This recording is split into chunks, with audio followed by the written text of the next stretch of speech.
Play স্টোরে লক্ষাধিক game থাকা সত্ত্বেও খুব কম কিছু গেমই বাস্তব জীবনের চাপ থেকে মুক্তি দেয়। এমন কিছু গেম যা আপনি যেকোনো জায়গায় কোনো বিশেষ স্কিল ছাড়াই খেলতে পারেন। একটাই উদ্দেশ্য নিয়ে রিল্যাক্স থাকা, উত্তেজিত না হওয়া। এই চিন্তা থেকেই আমি এমন কিছু গেম বেছে নিয়েছি যেগুলো খেলার জন্য আগের কোনো অভিজ্ঞতার প্রয়োজন নেই এবং মুহূর্তেই শুরু করা যায়। এগুলোর জন্য গেমিং এক্সপার্ট হওয়ার দরকার নেই এবং বেশিরভাগ অ্যান্ড্রয়েড ফোন বা ট্যাবলেটে সহজেই চালানো যায়। কোনো গেমের জন্য হাই এন্ড হার্ডওয়্যার বা দ্রুত ইন্টারনেটের দরকার নেই। সবগুলোই ফ্রি টু প্লে, যদিও মাঝে মাঝে কিছু বিজ্ঞাপন থাকবে, মূলত ইন গেম রিওয়ার্ড বা অগ্রগতি দ্রুত করতে। So guys, to find out all this games, sit back, relax and enjoy the show.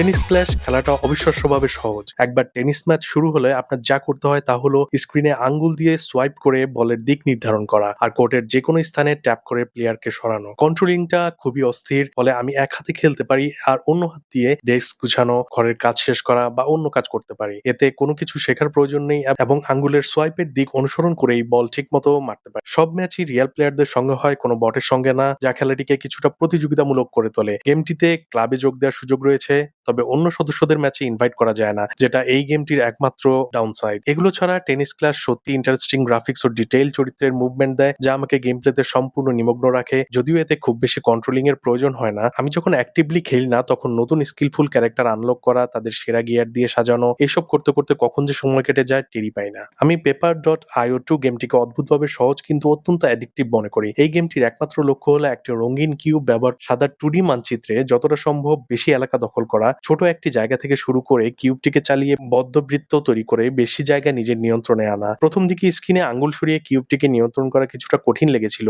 বিশেষ করে এখানে কোনো ভার্চুয়াল জয়স্টিক নেই, তবে খুব দ্রুতই অভ্যস্ত হয়ে যায়। গ্রাফিক্সের দিক থেকে বলতে গেলে কিউব এবং যে পৃষ্ঠে চলে এর বাইরে অন্য কিছু, কিন্তু ডেভেলপাররা এই কিউবগুলিকে আকর্ষণীয় রং ও টেক্সচারে সাজিয়ে গেমটিকে প্রাণবন্ত করে তুলেছে। তবে যেটি আমাকে সত্যি এই গেমে আটকে রেখেছে তা হলো এর প্রতিযোগিতামূলক গেম প্লে। অন্য প্লেয়ারদের এলাকায় প্রবেশ করার সময় আমাকে খুব সতর্ক থাকতে হয়, কারণ কেউ যদি আমাকে ঘিরে ফেলে বা আমার ট্রেইল কেটে দেয় তাহলে আমি সঙ্গে সঙ্গে বাদ পড়ে যাব। তাই গেমের আকর্ষণ এর সহজ খেলা নয়, বরং সহজে বাদ পড়ার সম্ভাবনাই এটিকে আরো রোমাঞ্চকর করে তোলে। এর ভিতরে থাকা তথাকথিত সুপার মারিও ইফেক্ট আমাকে প্রতিবার হারার পরই সঙ্গে সঙ্গে নতুন গেম শুরু করতে বাধ্য করে। এমনকি প্রতি ম্যাচ শেষে যে 30 সেকেন্ডের ভিডিও বিজ্ঞাপন আসে সেটিও আমি সহ্য করি, যদিও বিরক্ত লাগে। গেমটির একমাত্র উদ্দেশ্য কিউবটিকে চালিয়ে এলাকা দখল করা, তাই আমি এটি শুধু এক আঙ্গুলেই বা বুড়ো আঙ্গুল দিয়েই খেলতে পারি। হোয়াইট আউট সার্ভাইভাল একটি সিটি বিল্ডিং গেম, যেখানে কিছু অনন্য এবং আকর্ষণীয় উপাদান রয়েছে। আমি নিশ্চিত এটি ক্ল্যাশ অফ ক্ল্যান্স এর জনপ্রিয়তা থেকে অনুপ্রাণিত এবং অনেক দিকেই একইভাবে কাজ করে। পার্থক্য শুধু এতটুকু যে এখানে যুদ্ধরত ক্ল্যানগুলো দানব নয়, বরং বরফাচ্ছন্ন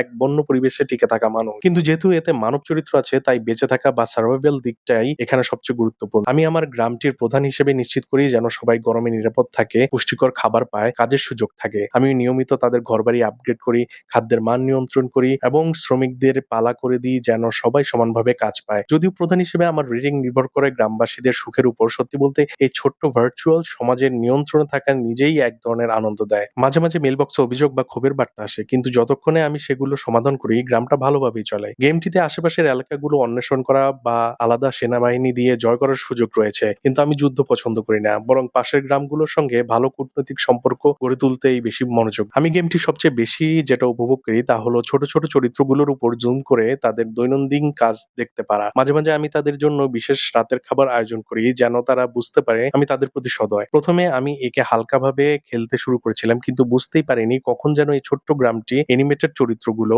সুখ সমৃদ্ধির দায়িত্ব নিতে আমি সত্যি আগ্রহী হয়ে উঠেছি। সেল টু সিঙ্গুলারিটি গেমটি একটি বিজ্ঞান ও মনোবিজ্ঞানের নানা পরীক্ষার মিশ্র রূপ। এখানে আমি পুরো মহাবিশ্বকে সিমুলেট করতে পারি, যা শুরু হয় একটি মাত্র কোষযুক্ত জীব থেকে একটি পেট্রি ডিশের ভিতর। জীবের বিকাশের ক্ষেত্রে খেলোয়াড়ের নিয়ন্ত্রণ খুবই সীমিত, কারণ বেশিরভাগ উন্নয়ন স্বয়ংক্রিয়ভাবে ঘটে। তবে এক হাতে স্ক্রিনে ট্যাপ করলে সিস্টেমের কার্যকলাপ বৃদ্ধি পায় এবং পর্যাপ্ত এন্ট্রপি, যা ইনগেম কারেন্সি নামে পরিচিত, জমলে নতুন নতুন জীব উন্মোচিত হয়। গেমটিতে একাধিক মাইলস্টোন রয়েছে, যেমন অঙ্গ একত্রিত হয়ে প্রথম জীবের জন্ম, প্রথমবার কোনো অর্থপডের জলের বাইরে হাঁটা, প্রথম উড়ন্ত ডাইনোসরের আবির্ভাব, প্রাগৈতিহাসিক পৃথিবীতে একাধিক গ্রহাণুর আঘাত এবং অবশেষে মানুষের উদ্ভব। প্রতিটি মাইলস্টোনেই থাকে এক একটি সুন্দর সিনেমেটিক কাটসিন, যা আমার কাছে গেমটির সবচেয়ে তৃপ্তিকর অংশ। এতে একাধিক সমান্তরাল জগৎ বা রেলমস আছে, যাচ্ছে। আর আমি খুব পছন্দ করি সেই নিয়ন্ত্রণের অনুভূতিটা। যখন অজৈব যৌগ মিশিয়ে জটিল প্রোটিন তৈরি করি, সুপার কম্পিউটারের মাধ্যমে সিমুলেশন পর্যবেক্ষণ করি বা পৃথিবীর উপাদান নিয়ে পরীক্ষা-নিরীক্ষা চালাই একদিন সিঙ্গুলারিটিতে পৌঁছানোর লক্ষ্যে। আমি মনে করি আমি কখনো ম্যাক্রোমাইয়ের চেয়ে বেশি মেডিটেটিভ কোনো গেম খেলেছি। এটি মূলত একটি আইসোমেট্রিক পাজল গেম, যেখানে আপনি একটি ছোট্ট রোবটকে একটি জটিল ও অদ্ভুত ভবনের ভেতর দিয়ে গাইড করেন। রোবটটি দুলে, দুলে চলে। এর জিগি বডি ফিজিক্স এটিকে আরো মজার করে তোলে। এর গেম প্লে অনেকটা মনুমেন্ট ভ্যালি এর কথা মনে করিয়ে দিতে পারে, তবে পার্থক্য হলো ম্যাক্রোরামা কোনো বিষণ্ণ বা মন খারাপ করা উপাদান নেই, যা আমি অন্য গেমগুলিতে তেমন পছন্দ করি না। এখানে প্রতিটি লেভেল আলাদা এবং ধীরে, ধীরে কঠিনতর হয়ে ওঠে, যার ফলে কখনো, কখনো আমাকে একেকটি ধাঁধা সমাধানে কয়েক মিনিট থেকে কয়েক ঘন্টা পর্যন্ত সময় লেগে যায়। প্রায় ১ দশক পুরনো গেম হওয়া সত্ত্বেও ম্যাক্রোরামা এর গ্রাফিক্স অসাধারণ এবং এই কারণেই এটি Xbox One, PlayStation ও Nintendo Switch এ পোর্ট করা হয়েছিল। এতে এমনকি একটি বিল্ডার মোডও রয়েছে, যার মাধ্যমে আপনি নিজস্ব কাস্টম লেভেল তৈরি করতে পারেন। সবচেয়ে আকর্ষণীয় দিক হলো ম্যাক্রোরামা ইন্টারনেট ছাড়াই খেলা যায়, তাই আপনি এটি বিমানে বসেও শুরু থেকে অবতরণ পর্যন্ত নির্বিঘ্নে খেলতে পারেন। আমি সহজ কিন্তু মনোমুগ্ধকর এই গেমগুলোতে ডজনখানেক ঘন্টা কাটানোর পরেই আপনাদের সঙ্গে এগুলো শেয়ার করেছি। আপনি এই গেমগুলোর কোনটি উপভোগ করেছেন কিনা আর আপনার প্রিয় গেম কোনটা নিচে কমেন্টস করে জানাতে ভুলবেন না। আজ এ পর্যন্তই। See you in next video. Till then, peace out.